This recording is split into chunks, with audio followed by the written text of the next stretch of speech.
Well folks, we can now of course access Gran Turismo 7's 1.36 update.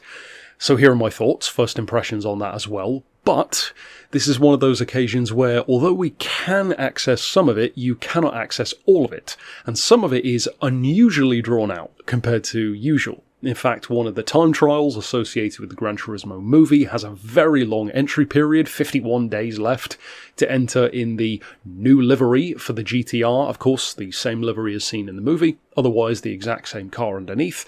You can, at the moment, drive the GR Corolla at Road Atlanta in another one of the time trial events. That was interesting to get a kind of an early access or sneak peek look at it. Early access because they're holding the car back, of course. But that one has quite a long waiting period if you decide not to enter. If you do enter, I believe, the current round at least of the Corolla time trial, then you will win the car on, I think it was the 28th, I want to say. And then for those who didn't enter, you'll be able to purchase the car from the dealership in late September. A strangely long wait for a vehicle like a Corolla. It's a bit odd. You'd think that since it's clearly a semi-marketing thing for Toyota, of course it benefits them. To have them waiting so long to be able to buy the car is a bit weird. I will of course give my brief thoughts on the Corolla, and even though you can't buy it or own it in the game yet, we do know the specs of the car, thanks to the game. Of course you can drive it currently, so I may as well review it, so I will do that in a couple of days' time as well. You also can, of course, win the ambulance. A lot of people are looking forward to having fun with that. You cannot drive that yet. You cannot own it yet, you can't buy it, it's not in the dealership. But if you, of course, as I talked about on the channel before, watch the live event on the 12th, I'm going to put out a short probably on the channel to remind people to do that for those who want it. If you watch on the 12th, or I believe it's like a 48-hour period, if I recall correctly, then you'll be given that ambulance on the 14th. If you take a little bit longer to watch it, then I believe the next round of people win it on like the 21st or something like that. Again, we can't drive that one yet, so I'll have to postpone that review a little bit. In terms of the vehicles that we can actually access now, well, technically there are three if you include, as I said, driving the Corolla, but you can actually buy and tune and own two of them. The Maserati MC20, of course the standout of the pack, and on the total opposite end of the spectrum, the C1 Corvette, going from very modern to very classic. The Corvette, of course, is from the legendary dealership. It's not that expensive. It's $126,000. The Maserati, incidentally, is $300,000. So I'm pretty sure if you compare that to previous updates, this is probably one of the cheapest ones, and in fact, even if all of the cars were purchasable, it's probably still one of the cheapest overall. Now, what is the Maserati like first of all? Of course, again, I will be reviewing each of the cars on their own. To put my simple thoughts out there, I will say that, of course, I love the car. Maserati is my favourite brand, so of course I have a predisposition to want their cars to be good. It's great to see more Maseratis featuring in this game, older and newer. In terms of tuning, it has tremendous potential. You can tune this thing up from around 620 horsepower to 975, which is crazy high. I think it's 974 to be exact, but a heck of a lot of power. Even with racing soft tyres, full weight loss, everything fitted, it's still sub 800 points though. So potentially as a hypercar level sub 800 point machine, it has quite a lot of use. Now in terms of performance, it's not going to blow the doors off of everything. You're looking at up around 250-ish miles an hour, fully tuned. The handling and the performance, I will say, are definitely overshadowed by the Aston Martin Valkyrie. The Valkyrie is probably the most OP car we've seen added to the game in quite some time. I saw some people who weren't a fan of it, the brakes or various other issues, but to me I find it to be a tremendously fast car, certainly one of the most OP road cars. The Maserati is nowhere near that. The Maserati, you should go in expecting something more on the level of like your Audi R8s, your Ferrari F8s, that kind of thing. So certainly very good, but not necessarily something that's going to redefine your idea of what a car is capable of. I personally love the small touches on this car, like how the engine bay vents form the Maserati logo. It's those nice smaller touches that are a bit of a gimmick, but kind of a cool one. Fantastic looking car, of course. It's got some great visual upgrades. You can wide body kit it We do have, of course, some visual upgrades for the Corvette as well.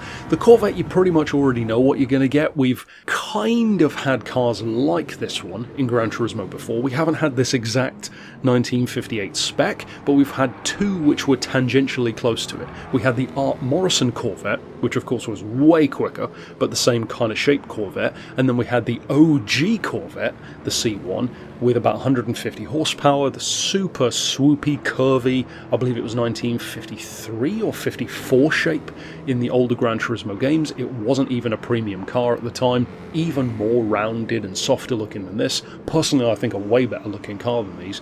So we've had kind of close stuff to this, but never this exact Corvette before. It's a lovely car to work with. It's got some nice visual upgrades. You can add the roll bars, which is cool. You can dechrome it, which doesn't look quite as good on the front end in my opinion, but you can do it on the front and the back.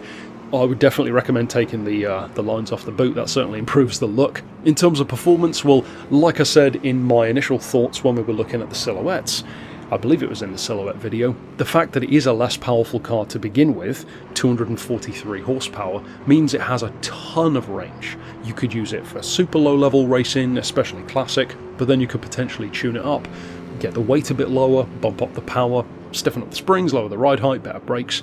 That's one of the great things about these classic American cars in particular. They have so much untapped potential. What then in terms of the Corolla? Because for those who haven't logged into the game, who haven't updated it, if you do want to drive the Corolla, now is pretty much the time to do so, because that chance will go away, and then as I said, it will be the end of September before you can actually get into the game and buy it.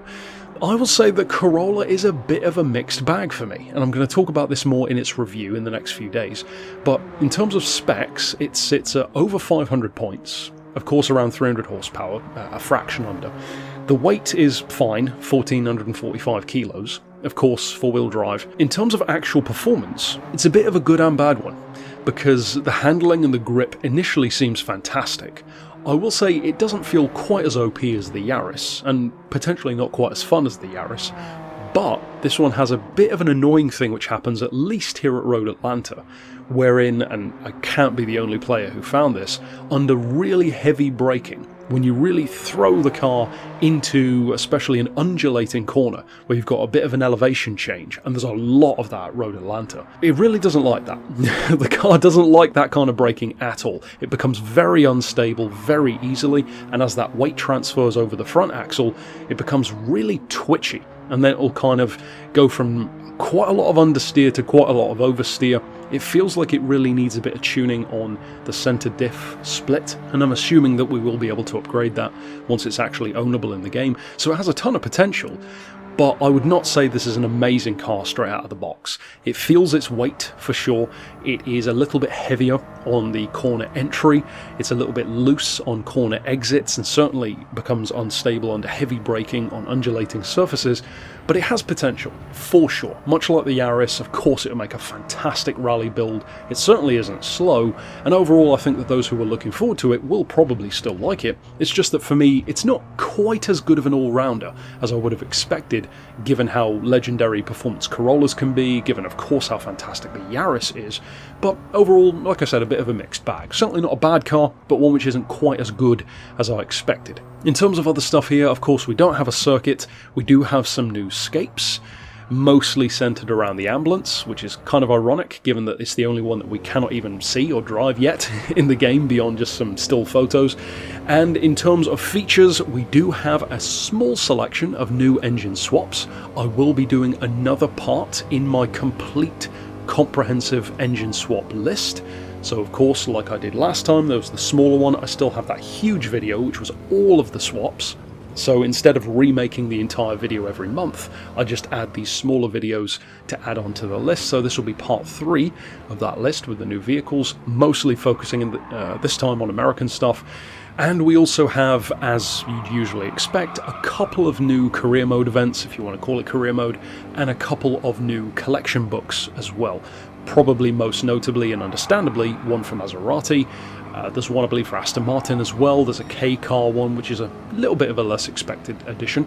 And, of course, plenty of new engine swaps and various multi-star spins to win with that as well. Some new hypercar parade events on a couple of different circuits, of course, perfect for trying out the Maserati. And a couple of other events aside as well. So nothing too crazy. Nothing particularly unexpected, and for those who haven't logged into the game for a few months, well, unless you specifically really love a classic Corvette or really want to drive the Maserati, aside from that, I wouldn't say there's anything in particular that really is worth logging in for here. And I know that some who are really happy with it probably won't want to hear that, but I have to say it as I see it, and for me, as I said, that is what it comes down to. If you really want to try out the Maserati, or if you want to get the early access chance of driving the Corolla, otherwise you'll have a really long wait, those are by far the two best reasons to log in and download it. Aside from that, nothing mind-blowing here. I think if they have included the circuit as well, it would have made this a much better update. Certainly one which would have been much more notable than it currently is, especially after such a long period of not having any additional content.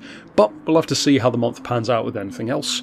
And of course, give me your thoughts down below, positive or negative, down in the comments. Like I said, stick around on the channel, especially over the next few days though, because I'll be doing the updated addition to the engine swaps, probably some tuning for maybe a couple of these cars, and of course we will be covering various other aspects of the ambulance and the Corolla as they roll out. Ultimately, that's it for my thoughts on GT7 1.36. I'll see you next time for more, and for now, as always, thanks for watching.